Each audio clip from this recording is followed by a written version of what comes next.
Isn't there a law against all this lying? Well, they've got sources right there. They have got sources. They're anonymous sources. Of course, like as Wes pointed out, the only source that was named in the Atlantic article was a source from the White House saying all of this is lies.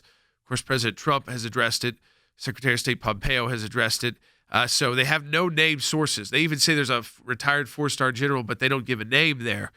So that's what they hide behind, Than. Though the Atlantic recently has been caught in their lies. Another reporter got in trouble for saying he was an eyewitness to a police shooting of a black kid. That wasn't true. He wasn't there. It was a made-up story. So these news outlets are going nuts. They have Trump derangement syndrome full speed ahead in these next 2 months leading up to the election.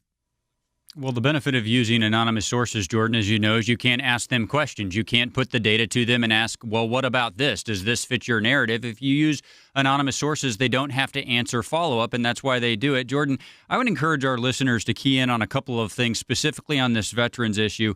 Not only has the funding increased and the accountability been increased, clearly there was a backlog and there was a problem, and that has started to right itself. But, Jordan, I think the most impressive thing to me that has been accomplished over the last several years is actually the White House VA hotline, which has taken more than 250,000 calls from veterans who need assistance. Jordan, what the White House has done is they have staffed that hotline with veterans themselves. So people who have been through these issues, who are facing complications with the bureaucracy, and can help those who are in it now. Jordan, that's the kind of hands-on, tangible reform that Washington needs because, look, as great as the funding increases have been, and I think they were desperately needed, they are important, just throwing money at it itself is not enough to actually accomplish solutions. So much like we've advocated in the school choice space, Jordan, they have taken people who know the real problems and have brought them alongside veterans who are facing those problems now and help them walk through it. Jordan, I really think that's been one of the most impactful changes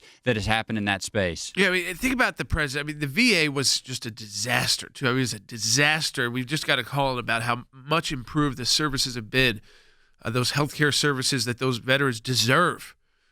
They risk their lives for. They put their lives on the line for. They serve their country. They spent long tours of duty away from their children, their family, their wife, their loved ones.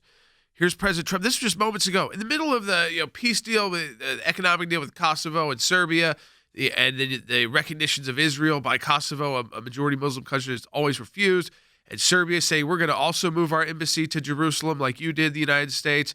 And there was a phone call with Netanyahu, and we had Rick Grenell, of course, coming out of the Oval Office to tell us all about this.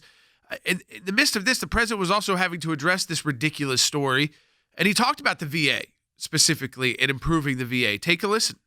It was a terrible thing that somebody could say the kind of things, and especially to me, because I've done more for the military than almost anybody else. You look at how the VA is doing, it's doing incredibly well.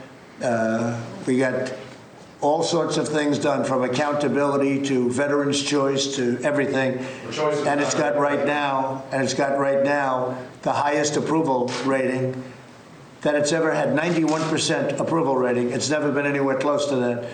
I mean, there it is right there, that the VA, in that short a time, could go from such really an organization that veterans themselves did not want to go to, did not want to utilize, to a 91% approval rating. That's about as good as you can get as any kind of hospital service. There's always going to be someone who's not happy, someone who feels like they could have gotten treated better, someone who thought, some problem they had and issues. And this is while it's still being reformed.